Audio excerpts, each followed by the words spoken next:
ప్రధాని మోదీ అమరావతి పర్యటనపై ప్రజాశాంతి పార్టీ అధినేత కే పాల్ సెటైర్లు వేశారు. మోడీని ఇమిటేట్ చేసి మాట్లాడిన వీడియోను పాల్ విడుదల చేశారు. మోడీ అధికారంలోకి వచ్చేంత వరకు స్పెషల్ స్టేటస్ ఇస్తామని చెప్పారని అన్నారు. స్మార్ట్ సిటీలు కడతానని, నల్లధనం తీసుకొస్తానని, అదేవిధంగా డాలర్ రూపాయితో సమానం చేస్తాను, 20 కోట్ల ఉద్యోగాలు ఇస్తానని చెప్పారని అన్నారు. 2014లో అధికారంలోకి వచ్చినప్పుడు అమరావతిలో మట్టి దీపం ఇచ్చారని, ఇప్పుడు వచ్చినప్పుడు పవన్ కళ్యాణ్కు చాక్లెట్ ఇచ్చాడని అన్నారు. అప్పులు మనం చేసి రాజధాని కట్టుకోవాలని అంటున్నారని, మన డబ్బును లక్షల కోట్లను గుజరాత్ వాళ్లకు అప్పచెప్తున్నారని విమర్శలు కురిపించారు. అయితే ఇప్పటికైనా ప్రజలకు బుద్ధి రావాలని అన్నారు. మార్పు రావాలి, మనకు మోదీ వద్దు, మోడీ తొత్తులు వద్దు అనేవారు. వీడియోను షేర్ చేయాలని చెప్పారు. ఇదిలా ఉంటే కే పాల్ ప్రస్తుతం రాజకీయాల్లో చురుకుగా ఉంటున్నారు. ఎన్నికలు ఆశించిన ఫలితాలు రాకపోయినా తరచూ ప్రభుత్వాన్ని ప్రశ్నిస్తూ వార్తల్లో నిలుస్తున్నారు కే పాల్. మోదీ తాతగారు మాటలు మీరు విన్నారు కదా.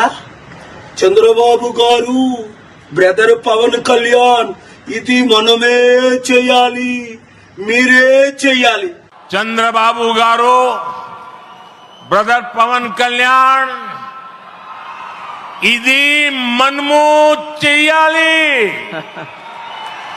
ఇది మనమే చేయాలి. అధికారంలో వచ్చినంత వరకు ఏమన్నారు?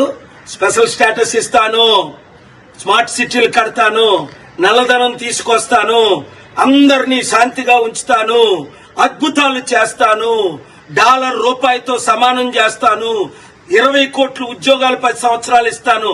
ఆ మాటలన్నీ మర్చిపోయి 2014లో వచ్చినప్పుడు మనకి మట్టి దీపం, ఇప్పుడు వచ్చినప్పుడు పవన్ కళ్యాణ్కి ఆ విక్కీ టాబ్లెట్.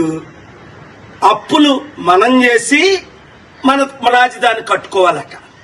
ఇప్పటికైనా బుద్ధి వచ్చిందా? మన డబ్బంతా తీసుకెళ్లి గుజరాత్కి అప్పచెప్తున్న లక్షల కోట్లు.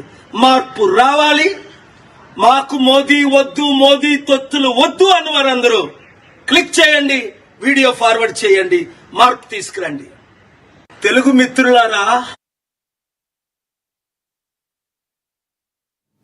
ఇక రాష్ట్రంలో సన్నబియ్యం పంపిణీ